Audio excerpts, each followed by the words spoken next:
오늘 읽은 본문들이 하나님이 어디에나 계심을 증거하고 있죠.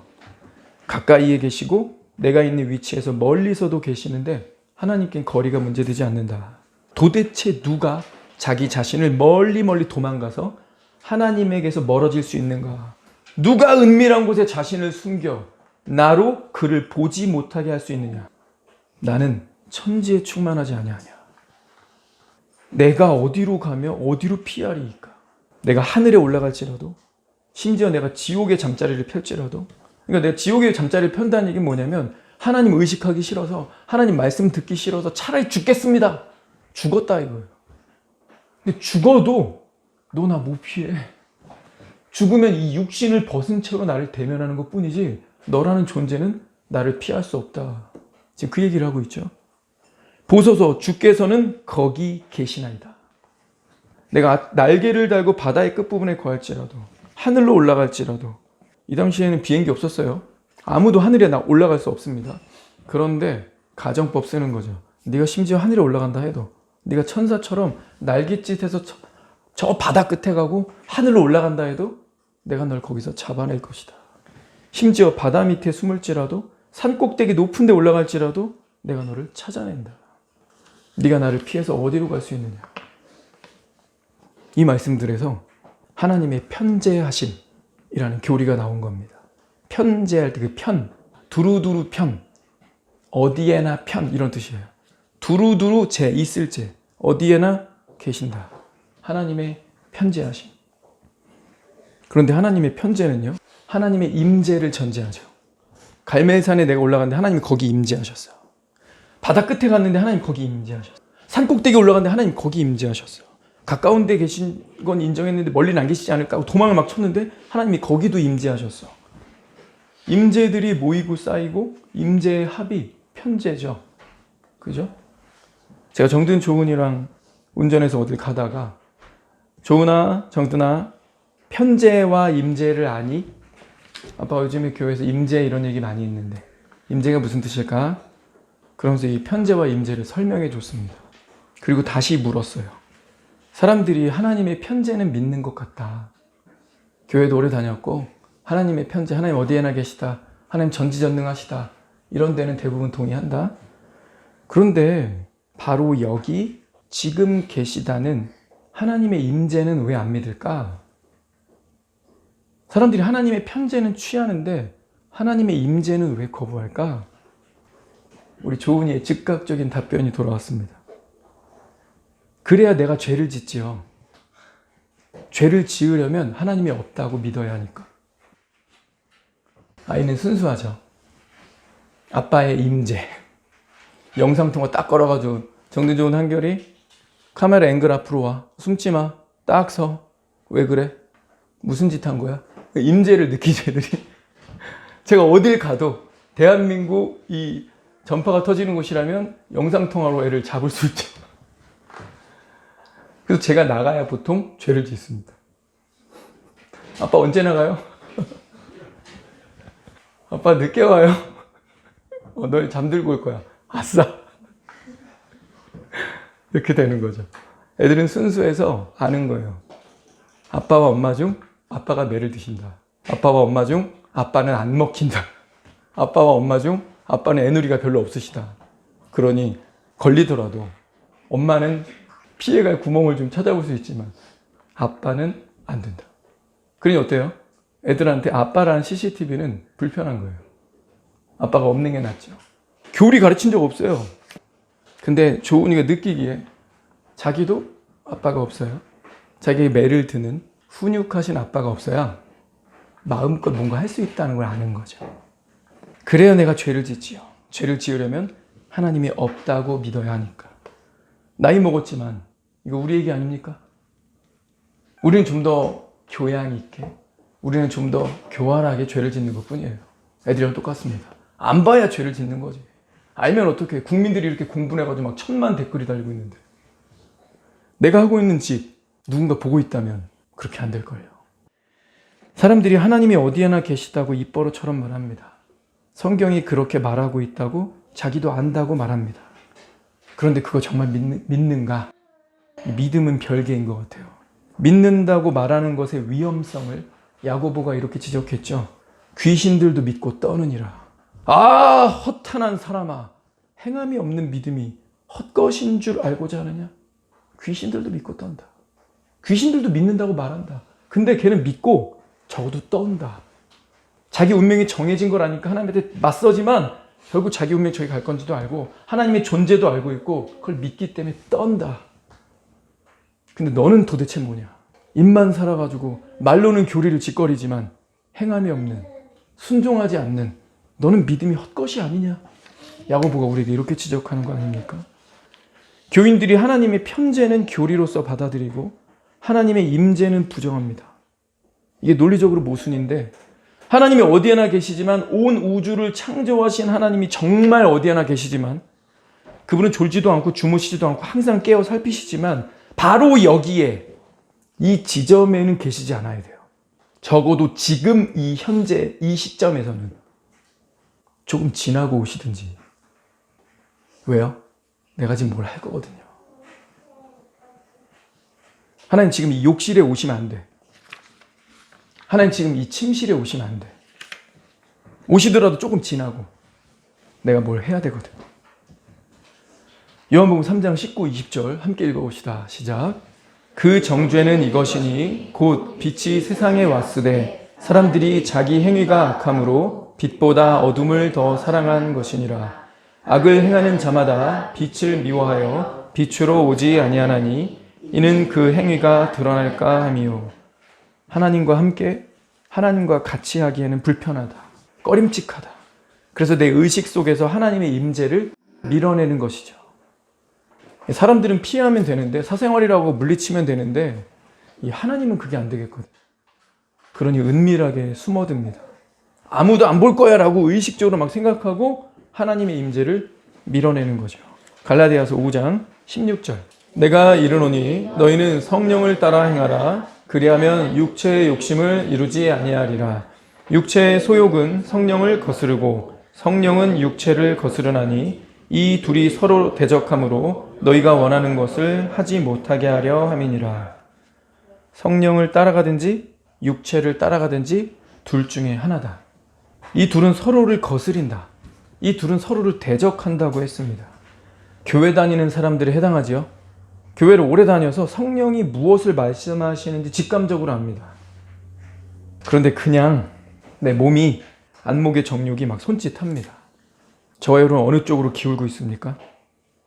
내 모습을 돌아보면 어느 쪽에 내 자신을 내어주고 있습니까? 너희가 만일 성령이 인도하시는 바가 되면 율법 아래 있지 아니하리라. 육체의 일은 분명하니 음행과 더러운 것과 호색과 우상숭배, 주술과 원수 맺는 것, 분쟁, 시기, 분냄, 당짓는 것, 분열과 이단과 투기와 술취함, 방탕함, 그와 같은 것들이라. 전에 너희에게 경계한 것 같이 경계하노니. 같이 읽을까요? 이런 일을 하는 자들은 하나님의 나라를 유업으로 받지 못할 것이요. 이 블랙폰이 우리에게 제공하는 안목의 정욕들이 다 여기 해당되지 않아요? 우상 숭배라고 그랬는데 거기서 무슨 토템 신앙도 아니고 우상을 막 우리에게 보여주지 않습니다. 살아있는 아이돌을 보여주죠. 내 마음을 쥐락펴락, 나를 잠깐 웃게 하고 썸을 타게 하고 끌리게 하는 그 아이돌들을 보여줍니다.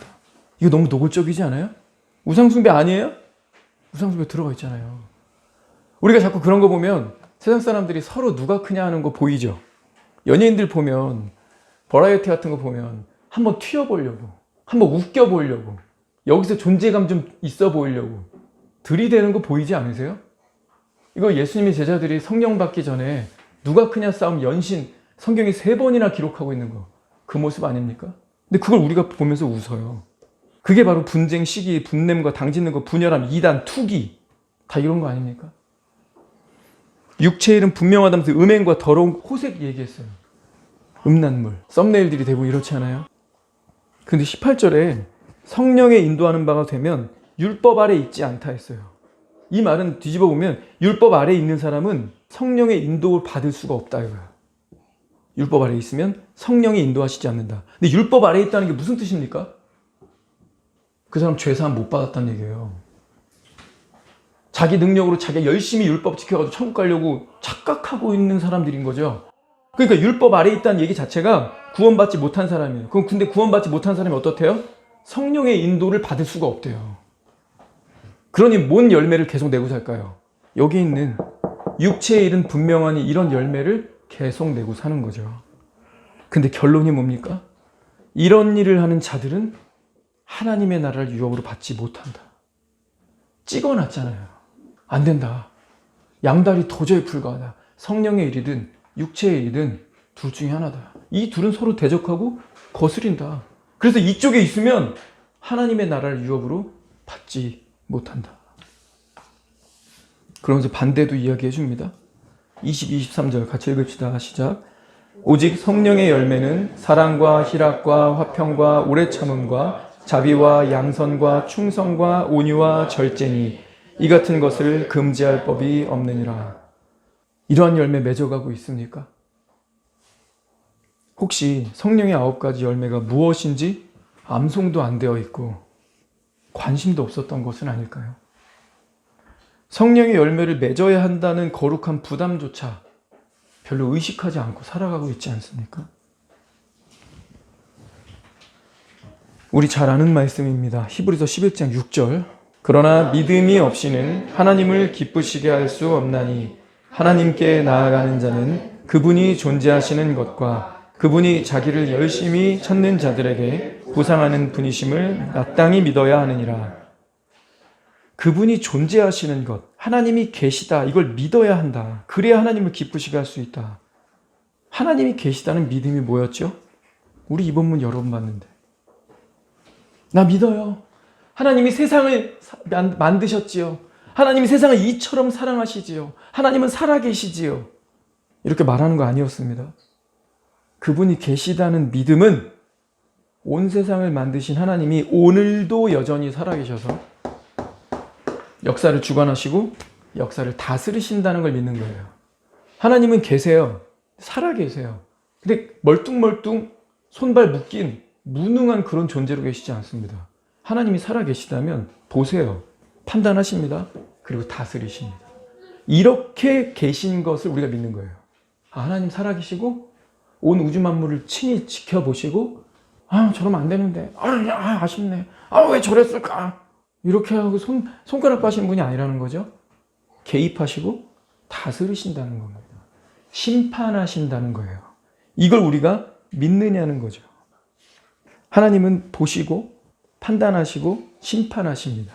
한마디로 말하면 하나님이 다스리신다는 거죠.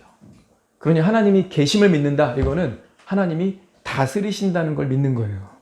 하나님의 편재, 어디 하나 계시고 항상 계시고 하나님의 임재, 바로 지금 여기에 내 곁에 계셔서 나를 보고 계시고 나를 다스리고자 하신다.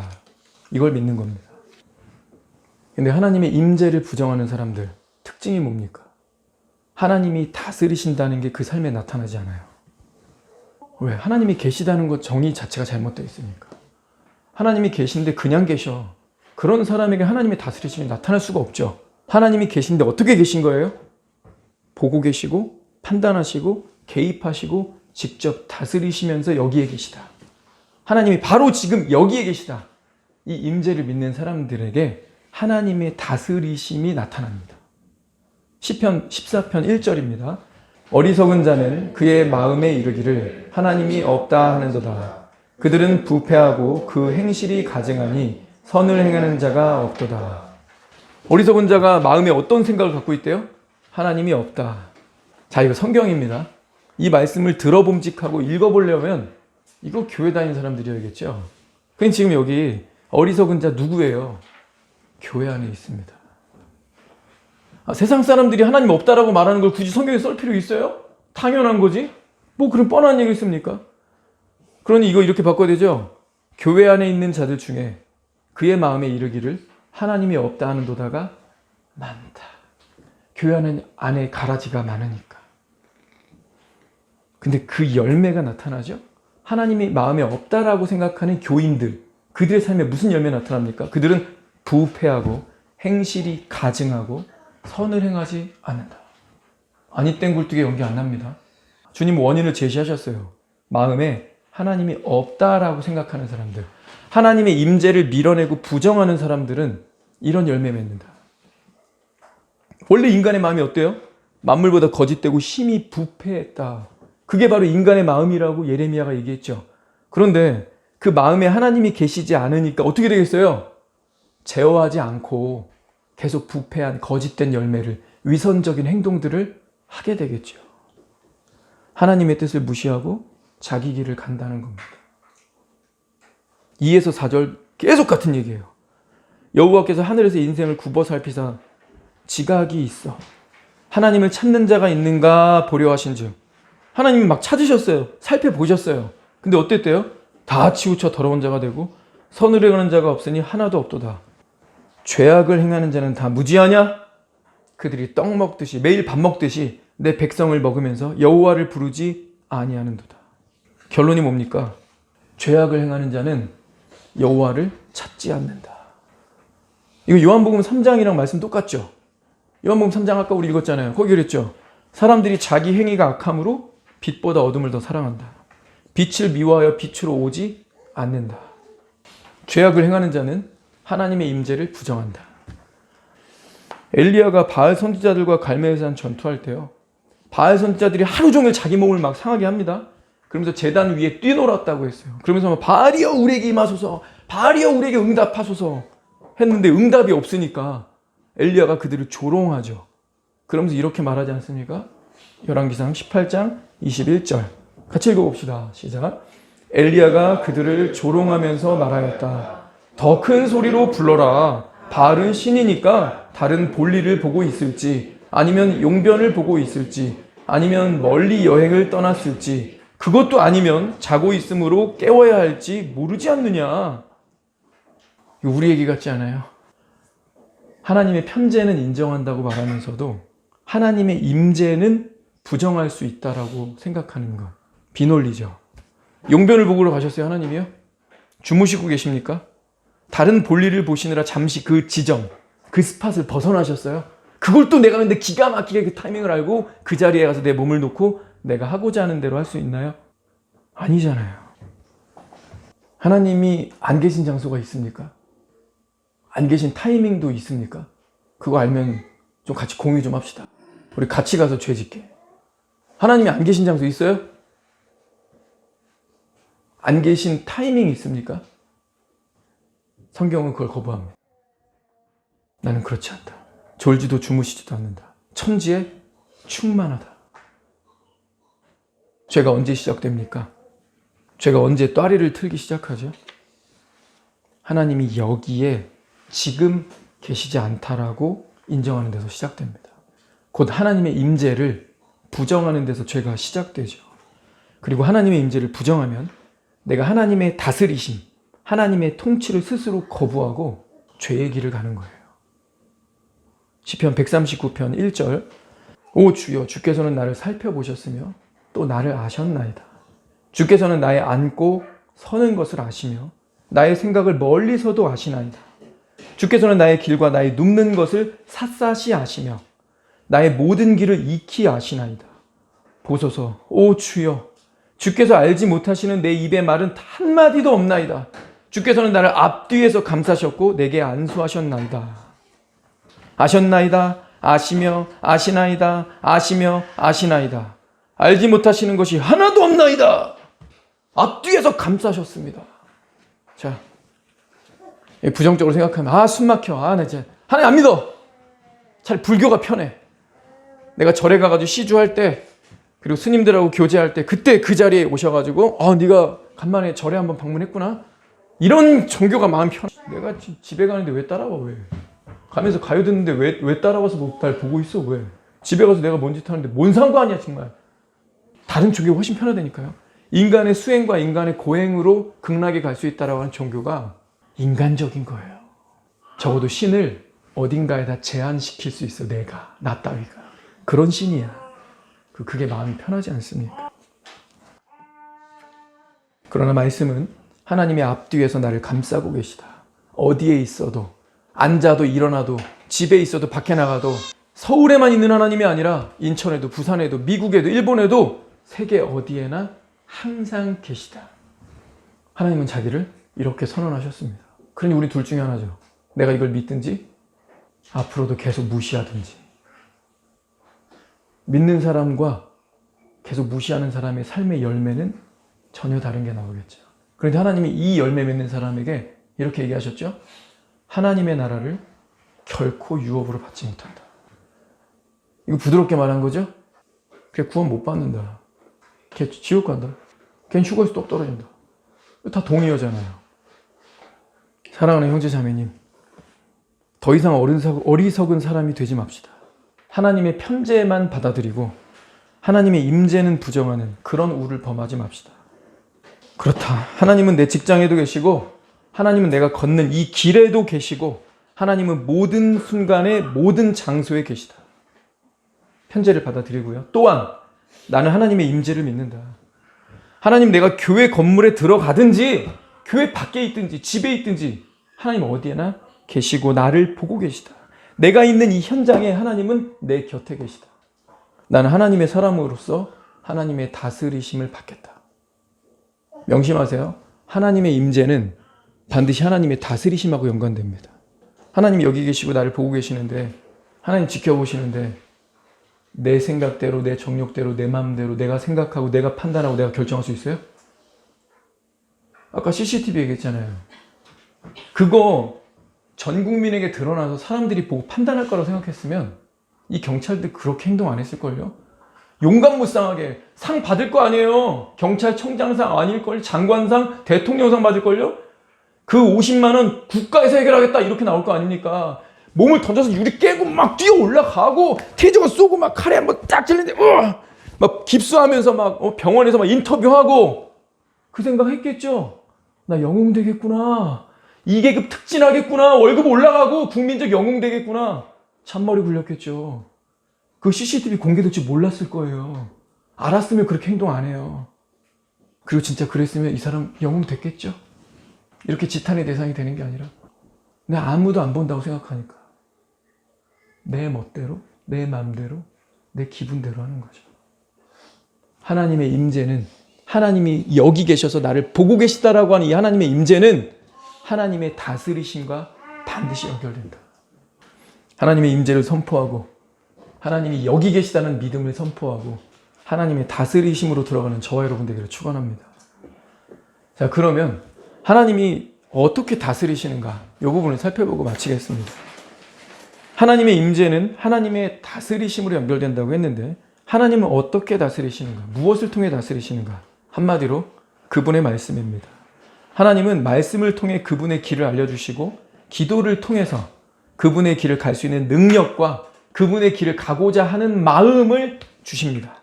야고보서 1장 18절에 그가 자기의 뜻을 따라 진리의 말씀으로 우리를 낳으셨느니라. 베드로전서 1장 23절에 너희가 거듭난 것은 살아있고 항상 있는 하나님의 말씀으로 되었느니라.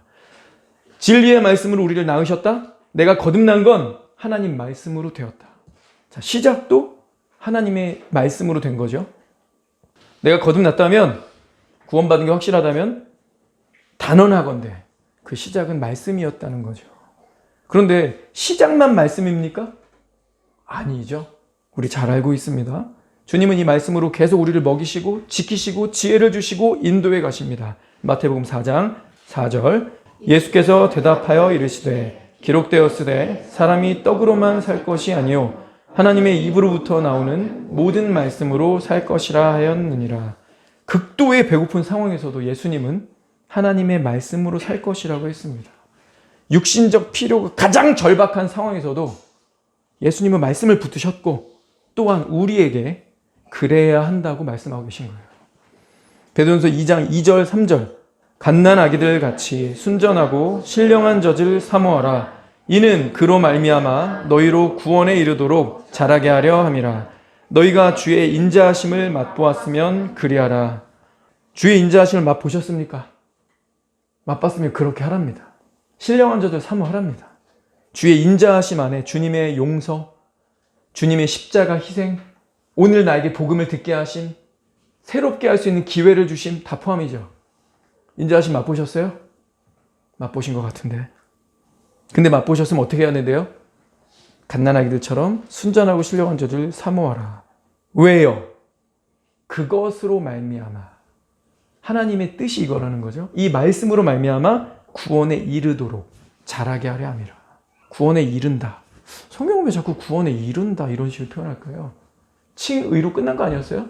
구원관증 옛날에 했으면 망고땡 아니에요? 이제 좀 내 맘대로 하면서 교회만 당겨주면 되는 거 아니에요? 그게 아니라는 거죠. 하나님 뜻은 전혀 그게 아니에요. 너무 많은 사람들이 구원관증 했다고 옛날에 복음 듣고 한번 운 적이 있다고 지금의 삶을 그걸로 정당방위하는데, 아담과 하와가 선악과 먹고 나서 나름 가려보겠다고 잎사귀 뜯어가지고 가렸지만 결국 주님이 너희들 뭐하냐? 그걸로 니네 수치 못 가려. 그래서 양을 죽여서 대속의 피를 흘리게 하시고 가죽으로 덮으셨죠. 우리의 방법이 틀렸음을 드러내신 거죠. 내 나름의 방법으로 내가 알고 있는 구원관으로 천국 가버리라. 세상 종교랑 뭐가 달라? 틀린 거예요. 하나님의 말씀을 그냥 받아야 돼요. 하나님 뭐라고 하세요? 구원에 이르도록 자라게 한다. 달리 말하면 우리가 점프업, 업그레이드가 되고 있지 않으면 구원이 아닌 거다. 주의 인자하심을 맛보았으면 이렇게 해야 되는데 그 사람의 삶에 주의 인자하심을 맛본 적이 없다라고 그 사람은 그렇게 의식하고 사는 거다. 하나님의 임재를 계속 부정하고 그냥 그렇게 지 멋대로 사는 거라고 주님 말씀하시는 거예요. 우리 한번 상식적으로 합리적으로 생각을 해봅시다. 개인 PT를 신청하면 트레이너들이 뭐 먹는지 문자 몇 끼니마다 보내라고 막 하죠. 그리고 가면 1대1로 붙어서 이거 이렇게 하시고 자 따라오시고 한 개만 더 할게요. 우리 2세트만 더 하겠습니다. 자 같이 제가 밀어드릴 테니까 최대한 힘을 즙을 짜내듯이 한번 밀어내 보세요. 옆에서 막 도와주죠. 먹는 거 컨트롤하도록 계속 조언해주고 그거를 약간 문자까지 보내라고 하면서 통제를 합니다. 그리고 진짜 그래서 그 사람이 시키는 대로 안 먹을 거 안 먹고 평소에 먹던 건데 평소 하던 거 안 하고 늦게까지 뻘짓하다 안 자고 막 이랬는데 운동하니까 회복되려면 잠도 충분히 자야 됩니다. 일찍 주무십시오. 그래요. 그래서 먹던 거 안 먹고 안 먹던 거 먹고 운동 꾸준히 하는데 근데 잠도 충분히 자. 이 사람 몸 변할까요? 안 변할까요? 우리 상식적으로 생각하는 거예요. 상식. 밤늦게 막 야식 먹고 막 탄수화물 덩어리 막 먹고 달달한 거 먹고 밥 먹고 후식 먹고 기름진 거 막 먹고 그랬었었는데 그런 거 막 끊고 줄이고 트레이너가 시키는 대로 막 권면하는 대로 막 주의하면서 막 절제를 해.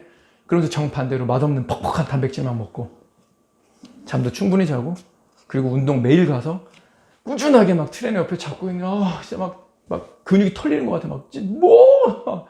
집에 가면 그냥 막 잠이 너무 잘 와. 그렇게 해서 몇 개월 지나다가 막 1년이 지나갑니다.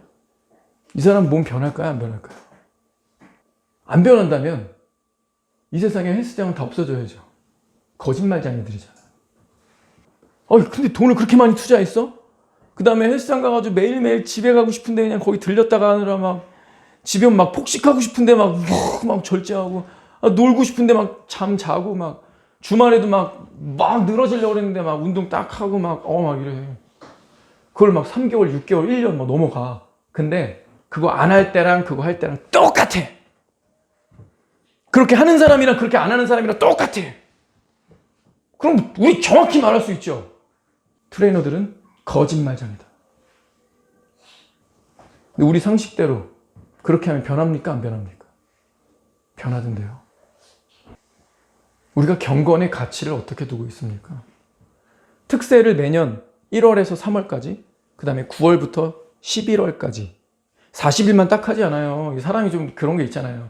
40일 동안 특세라고 해서 갔는데 막 현수막 붙이고 있고 막 그러면서 막 성도들 같이 막 딱 갔는데 40일 딱 끝나니까 41일째부터 새벽기도 안 나와. 생각해보세요. 속물 같죠? 네. 그래서 교단학교 애들 40일 분명히 기간 끝나도 성도들이 80%는 여전히 나와요. 그러다가 한 2, 3주 지나가면 70%, 60%로 떨어지고 그러다가 한 3개월 더 지나면 한 50%나 40% 남아있고 뭐 이런 거죠. 그러니 특세 2번만 따라가도요.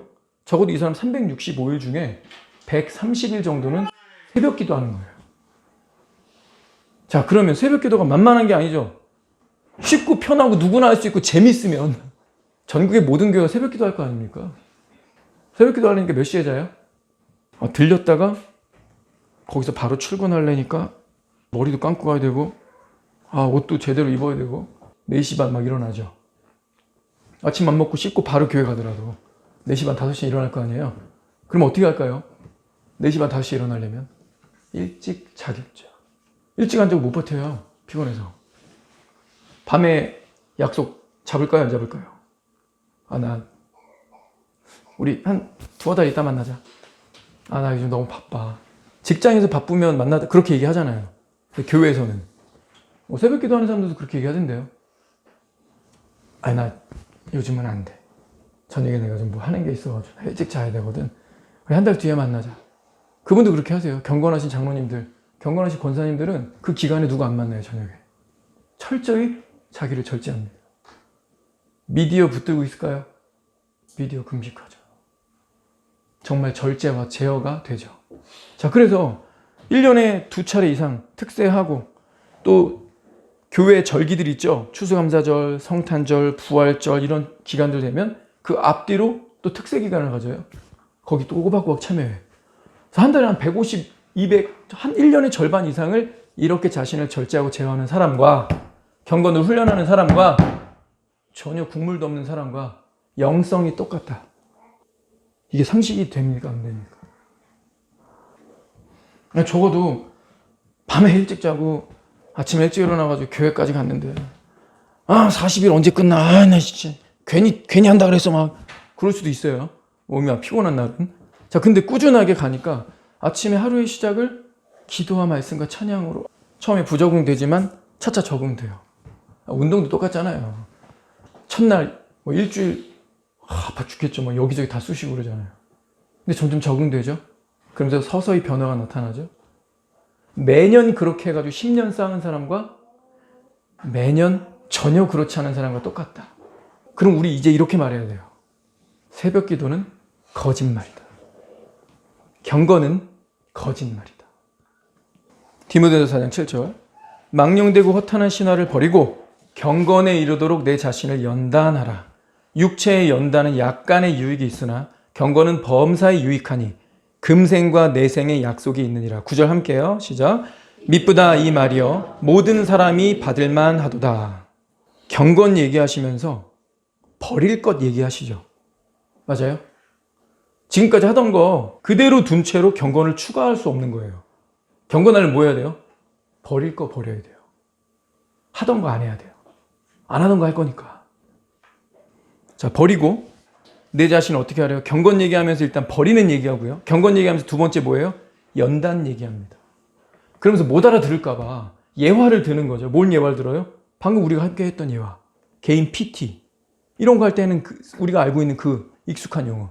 육체의 연단. 육체의 연단은 약간 유익이 있는데 경건은 범사에 유익하다. 금생과 내생의 약속이 있다. 우리는 경건이 이 내생에 별로 약속이 없다고 생각하는 것 같아요. 기도 말씀 이거 많이 한다고 누가 알아주기를 하나. 성경 1독 안 해도 나 사는데 아무 지장 없던데.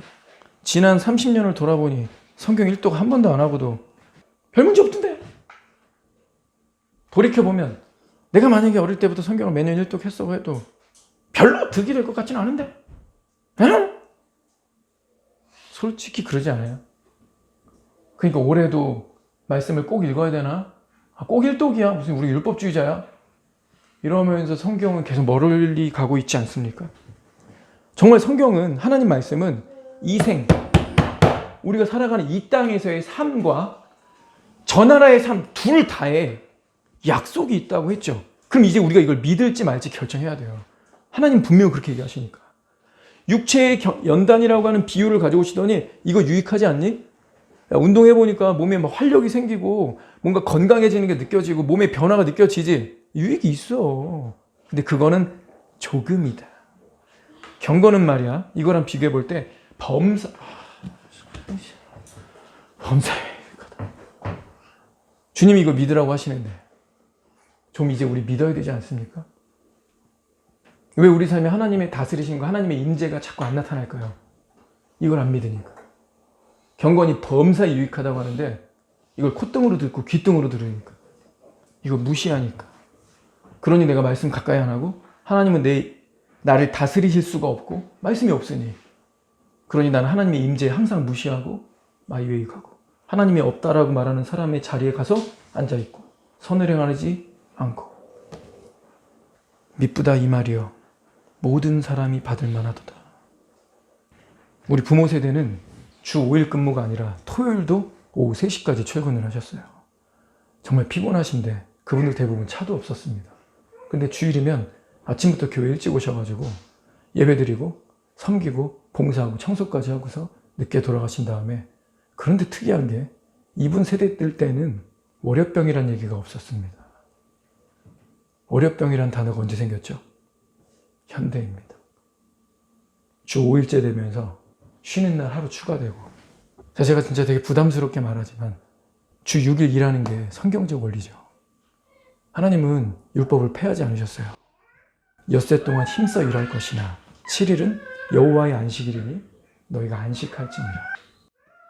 고대 사회로 가면 노예들은 1년 365일 쉬는 날이 없었죠. 안타깝습니다. 그것도 불법이에요. 근데 주 5일째도요. 하나님을 멀리하기 시작한 19세기 이후에 유럽의 교회들이 망가지면서 자유주의 물결 들어오면서 유럽에서 시작됐습니다. 선진국에서 시작됐습니다. 잘 먹고 잘 사니까 우리 하루 더 놀자 이러면서 안식일도 놀자 이런 거예요. 근데 주 5일째를 해놓고 나니까 현대인들이 무슨 얘기합니까? 월요병 얘기를 하네. 근데 주일날 거꾸로 보면 봉사 안 해. 가서 온에어 예배 깔짝 대고 50분 예배 딱 끝나면 집에 가. 토요일 풀로 자기 하고 싶은 대로 놀았어. 근데 월요병을 얘기해요. 우리 부모 세대들은 토요일까지 그렇게 빡세게 일하고도 주일에 아침 새벽, 주일에도 365일 새벽 기도해요. 주일에도 새벽 기도 했어요. 우리 부모 세대들은 주일에도 그렇게 교회 가서 봉사하고 일하고 늦게 오시는데 월요일에 아침 일찍 일어나서 일하면서 삼시세끼만 먹을 수 있으면 감사하다. 결혼할 때 남자를 데리고 오면 남자한테 직업을 물어본 이유가 내 딸 데려가면 새끼는 먹일 수 있나? 왜? 우리나라가 자꾸 끼니를 거르는 일이 많으니까.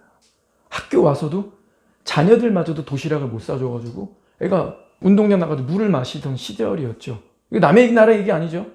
우리나라 그렇게 못 살았기 때문에 남자 데려오면 장인어른이 항상 물어본 게 자네 직업이 뭔가? 그 정도면 내 딸 배 골지 않게 할 수 있나? 우리 손주들 배 골지 않고 잘 키울 수 있을까? 장인어른들이 이 걱정하신 거예요. 그러니 새끼만 먹을 수 있고 내가 일할 수 있는 직장만 있으면 감사합니다. 그러니 그런 분들의 삶에는 더 피곤하고 더 열정적인데도 더 헌신하는데도 월요병 같은 푸념이 없죠. 경건입니다. 모든 문제는 경건에서 나옵니다. 하나님의 말씀이 없으니까 하나님의 임재를 느끼지 못하고 하나님의 임재가 빠지니까 하나님이 날 다스리시는 것에 내가 늘 밖에 도망 다니고 있고, 그러면서도 불안하니까 교회에 발목은 하나 살짝 걸치고 있고, 그 생활이 계속 반복되니까 구원은 계속 불투명하고 전형적인 악순환 아닙니까? 하나님은 이 말씀을 통해서 우리를 다스리십니다. 그리고 이 말씀대로 살아낼 수 있는 능력은 기도에서 와요. 말씀 읽으니까 부담스럽죠? 경건이 범사에 유익하다? 안 믿어져.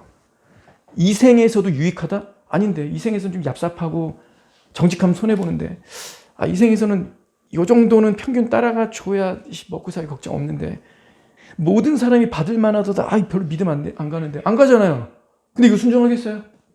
안 하겠죠. 그 능력 어디서 온다고요? 기도에서 옵니다. 주님은 기도할 때 주겠다고 하셨어요. 그럴 때 능력도 오지만 믿고 한번 순종해 봐야겠다라고 하는 마음도 옵니다. 기도합시다.